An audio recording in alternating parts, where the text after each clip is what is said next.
बिस्मिल्लाहिर्रहमानिर्रहीम अस्सलामु अलैकुम रहमतुल्लाह। कुरान मुक़द्दस में सूरह कहफ़ एक ऐसी सूरह मुबारका है जिसको अल्लाह तबारक व तआला ने 15वें पारे में नाजिल फ़रमाया।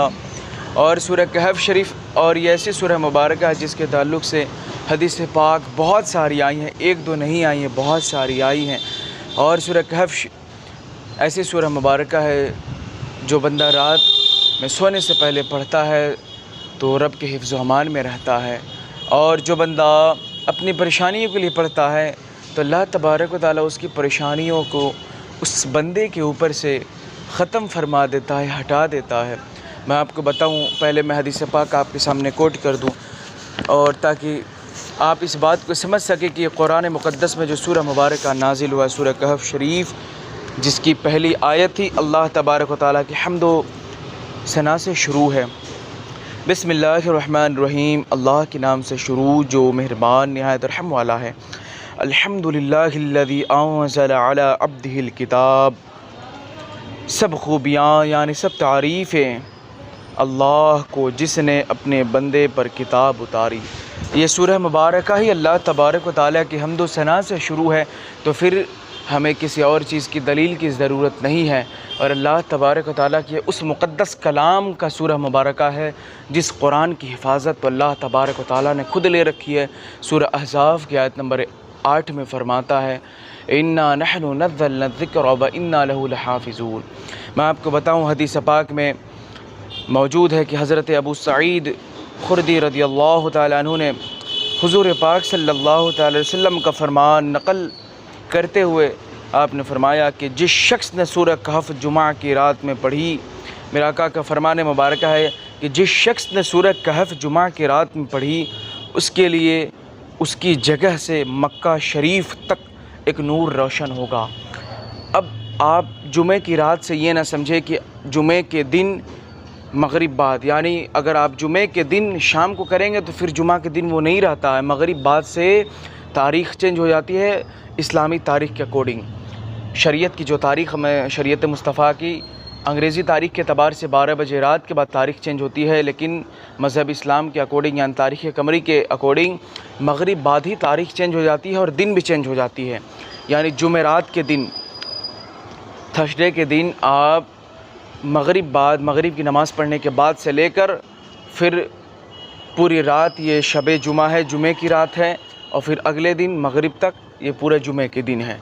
ये है असल जुमे की रात की असलियत। नहीं तो अक्सर होता है हमारे नौजवान भाई जुमे की रात समझते हैं कि जुमे के दिन जो रात होती है वो तो फिर शनिचर की रात हो जाती है। मज़हब इस्लाम के अकॉर्डिंग मगरिब बाद दिन चेंज हो जाती है। अब मैं आपके सामने एक और हदीस पाक रखूँ तो आप अच्छे से समझ पाएँ कि इस हदीस पाक की फ़जीलत क्या है और इस सूरह मुबारका की क्या खुसूसियत है। नबी पाक सल्लल्लाहु तआला अलैहि वसल्लम ने फ़रमाया, जिसने जुमा के दिन सूरह कहफ़ पढ़ी उसके लिए 2 जुमों के दरमियान नूर रोशन हो जाता है। यानी अगर आप इस जुमा की रात में पढ़ते हैं, यानी इस जुमा में पढ़ते हैं, तो अगले जुमा तक एक नूर रोशन होगा दरमियान में। और एक और हदीस पाक के अकॉर्डिंग मैं आपको बताऊं, फतवा शामी में भी इस हदीस पाक को मेंशन किया गया है। मेरा आका रसूल कायनात सल्लल्लाहु अलैहि वसल्लम ने फ़रमाया, जिस शख्स ने सूरह कहफ़ जुमा के दिन पढ़ी उसके लिए एक जगह से मक्का तक एक नूर रोशन होगा। ये टोटल 3 हदीस पाक हमने आपके सामने रखी। और सूरह कहफ़ शरीफ जो है छोटी नहीं है, काफ़ी बड़ी सूरह मुबारक है। लेकिन मैं समझता हूँ अगर आप दिन भर में कुरान मजीद पढ़ने के लिए, रब के उस कलाम को पढ़ने के लिए जिस कलाम के अंदर सारे इल्म फ़नून का ज़िक्र मौजूद है, बस हमें समझने की ज़रूरत है। कुरान एक समंदर है और हदीस पाक एक प्याला है। कुरान को समझने के लिए हदीस का इल्म होना ज़रूरी है और इजमाए उम्मत और क़यास के ज़रिए मामलात हल किए जाते हैं।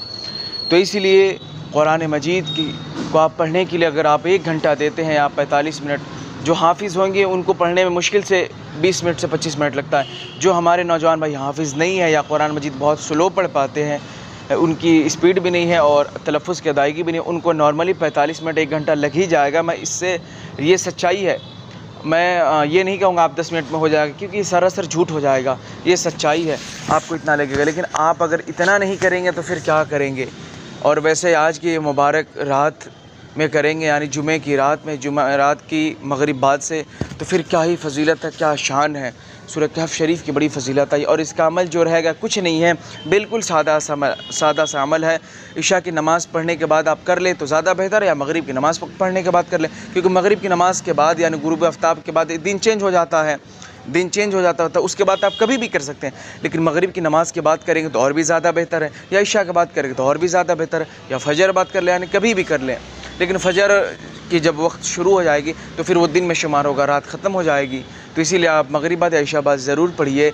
मुश्किल से आपको 45 मिनट 1 घंटा के करीब लगेगा, उससे ज़्यादा नहीं। अगर स्पीड अच्छी है तो माशाअल्लाह 30 मिनट के अंदर मामलात हो जाएंगे। और सूरह कहफ शरीफ 1 मरतबा पढ़ना है आपको, ज़्यादा नहीं पढ़ना है। और सूरह कहफ शरीफ जब आप पढ़ लीजिएगा, पढ़ने के बाद उसी वक्त अल्लाह तबारक व तआला की बारगाह में दुआ करिएगा।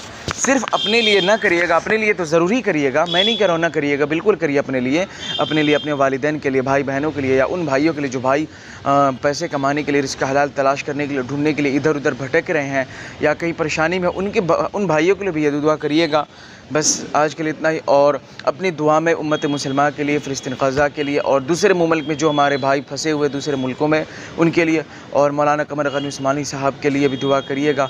ये हुज़ूर की नामूस रिसालत पे हिफाजत करते हुए 3 साल से ज़ायद होने वाले हैं, अभी तक ये क़ैद खाने में हैं, तो उनके लिए खुदा दुआ करिएगा। बस इजाज़त दीजिए, वीडियो लंबी हो जाएगी। अस्सलाम।